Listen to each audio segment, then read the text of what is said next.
Hey guys, welcome back to Hellbent Reviews, and today we'll be reviewing and unboxing the Aula Win60 HE. So this is how it came to me. It's a magnetic switch keyboard. Here's the bottom, here's the back, and here's the top, and nothing too much on the sides, just the measurements. Alright, we'll go ahead and slice this open. Alright, so with the box out of the way, this is the inner box that you normally get with the keyboard itself. So yeah, it's a pretty simple box, nothing too fancy, just Aula Win60 magnetic switch keyboard. The bottom of the box right here, and here's the back of the box. If you guys wanna read through it, you can. The top, the sides, which has nothing much. Alright, so we'll go ahead and cut this plastic cover open. So we got the plastic off. We'll just go ahead and pull this lever right here to get a look inside the box. There we go. Alright, so this is what you're greeted with. You do get an information piece of paper right here, although it's in Mandarin, so I'm not too sure what it means, but yeah. If you do understand, here we go. It's probably about the media keys. We'll take off this plastic dust cover off. We'll set the keyboard aside first, and we'll take a look at the accessories. Alright, we do get a switch and keycap puller. We do get some screws for the wristlet, and we do get extra switches. Wow, I didn't expect that. And we have the wristlet itself. Alright, and we do get our cable. The cable is nothing too fancy. It's a USB-A to Type-C. Yeah, that's pretty much it. Alright, so let's take a look at the keyboard itself. So we pull out from the side right here, and there we go. This doesn't look all too bad. I actually like the way it looks. It feels a lot better than the matte lines, to be honest with you. Ooh, and the switches feel very smooth. But we do get obviously the strap holder right here. And here's a closer look of the keyboard. Right here. You can see the Aula logo right here on the bottom right of the case. Here's the back of the case. A really cool, I guess, a spider design. Nice. Here's the back of the keyboard. The sides. And yeah, overall I think it's a good looking keyboard. Nothing too fancy, nothing too, you know, flashy. But I guess it'll keep the job done. And we don't have adjustable keyboard feet here, which is fine. I like this tube-like design either way. This is the 60% version. You get the option to have the 68 version if I'm not mistaken. It feels pretty nice as well. Before we plug this in, let's put on the wristlet. So here's a closer look of the wristlet. And here's like a leather slash pleather wristlet holder. And here we have the screws. Alright, so this is how the keyboard would look with the wristlet.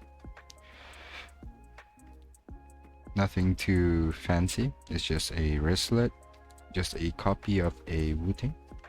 I might change the keycaps of this, so if it does look different on the other segment of the video, it's just a change of keycaps. But yeah, let's go ahead and plug this in and see how it performs compared to the other budget keyboards out there. Alright, so this is the web-based software. After almost half an hour looking for it, I suggest you just copy this web link, and then you press the web tab over here on the top right, and you'll be greeted just like this. You will be asked to download, although I don't really 100% trust this link. Anything for the video, I guess.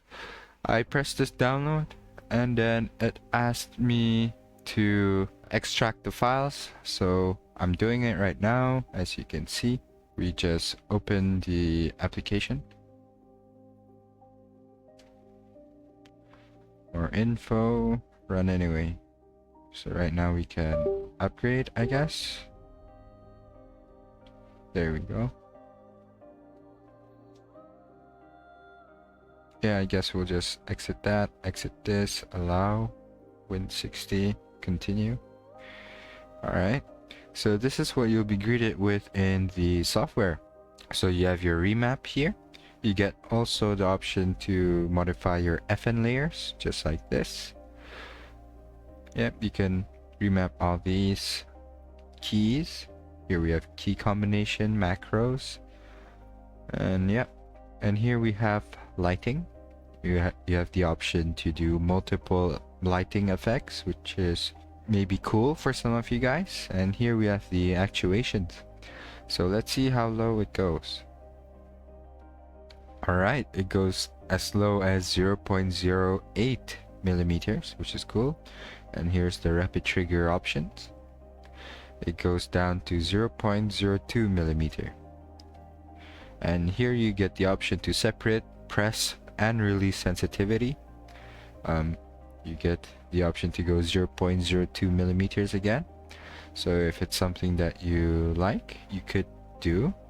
Here you can pick the switches you have and calibrate it so that you know, it'll be as accurate as it could be. And here you'll be able to calibrate your keyboard, which is actually really important with these magnetic switch keyboards. Here we have PRCS. I guess it's just your macros or your remaps. And here we have the option to do Windows key lock, which disables the Windows key. Alright, so this is the settings that I went with in the Aula Win60 HE.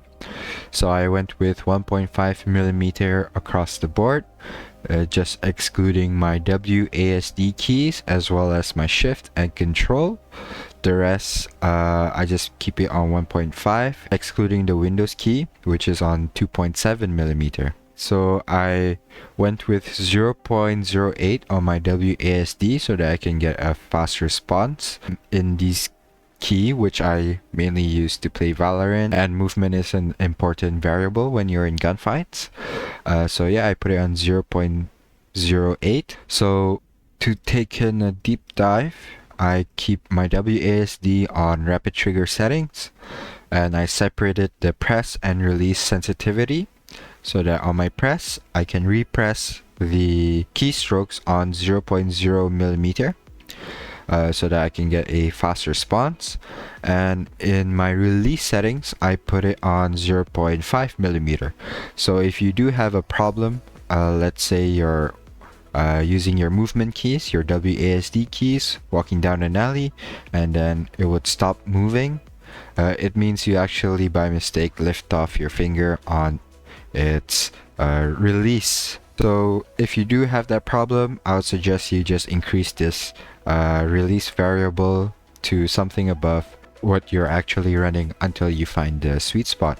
I found 0.5 to be a good sweet spot. I don't deactuate by mistake anymore, so that's a good thing. And be careful what switch option you picked, because when I changed it with the current keys that I'm using, which is the default ones that came with this keyboard, I did have that release key problem happening more often than usual, which is sort of annoying, but I mean, you can't really complain. This board is very cheap. So yeah, this is basically it for the software. If you want to copy my settings, you could. If you have any other questions about the software, do let me know down in the comments, and I will try my best to respond to you guys. So yeah, that's it for this segment of the video. So in conclusion, I think overall for the price that I got it for, which was 360,000 rupiah, it's a very good deal on a very capable board. It's not the best by any means. It does have some disadvantages, and I do feel a bit of like latency in terms of its actuation, comparing it to a Wu-Tang or other high-end boards. But this is just a little fraction of that price, and I feel like it's fine to compromise that bit of performance in order to keep your budget safe, basically. I think the build quality was okay on its stock version. However, what I love about this board is that it costs very little, so you can try out many things with this keyboard, maybe mod some stuff by yourself or anything like that, like how I did with my keyboard. And I'll be releasing a video soon on modding the Aula Win60 HE. And if you were to ask me, should I buy it? Let's say you don't have a rapid trigger keyboard. I think it's also a good starter for you guys to experience what rapid trigger feels like in games that are important to have it. Other than that, let's say you do have a rapid trigger keyboard, maybe somewhat along the lines of the same budget. I think, let's say for example you have a Mat60, I don't think it's worth it to switch over to an Aula Win60. They're basically the same thing. I don't feel much performance differences between them, but I do feel equal flaws in them. And it's not a big flaw, it's just minor flaws, and that's completely fine, and it's easily adjustable too. So yeah, that wraps up my video. If you find this video informative, it would help if you could leave a like on this video so that it motivates me a lot more in making more of these videos and other products as well. Alright, so that's it from me. Once again, thank you for watching and stay safe.